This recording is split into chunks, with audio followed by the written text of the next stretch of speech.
आज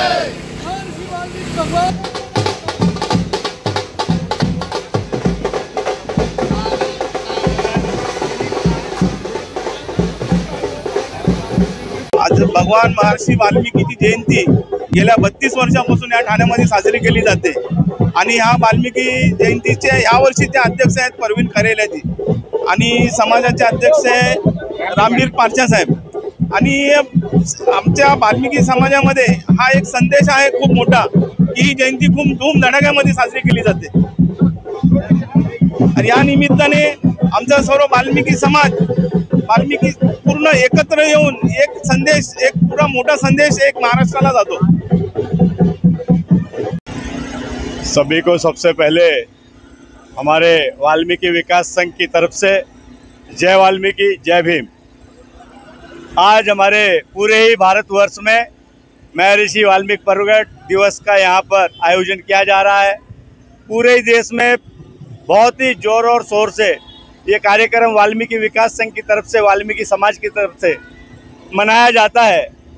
ये पिछले 32 वर्षों से वाल्मीकि विकास संघ इस पर्व को ठाणे शहर में बहुत ही ऊंचे स्तर पर ले जाकर मनाता है। जैसे कि आज हमारी इस जयंती के स्वरूप को आप देख ही रहे हैं।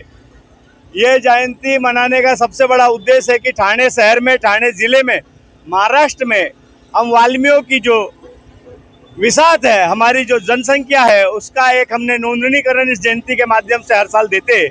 हमारा एक दखल महाराष्ट्र शासन को ये रहे कि इस महाराष्ट्र प्रदेश में वाल्मीकि समाज भी यहाँ पर रह रहा है और ये संगठन वाल्मीकि विकास संघ आचार्य BL करोतिया जी की देन है। और आचार्य BL करोतिया जी ने शोषित अगड़े पिछड़े अशिक्षित लोगों के लिए अपने समाज में बहुत ज़्यादा काम किए।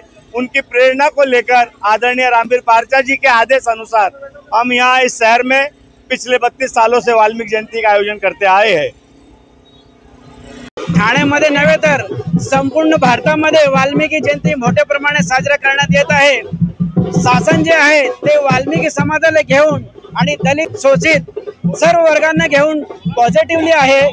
तर आमची समाजात मार्फत शासनाला ही विनंती आहे, CM डेप्युटी CM हे सकारात्मक आहेत।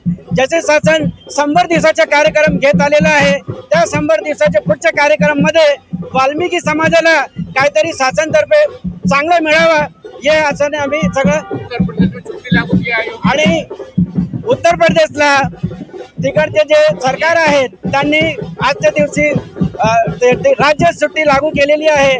त्याच पद्धतीने या शासनाकडून 100 दिवसाच्या कार्यक्रम मध्ये वाल्मिकी समाजाला अधिक काय मिळावा नाही मिळावा अशी वाल्मिकी समाजातर्फे आम्ही विनंती करत आहोत।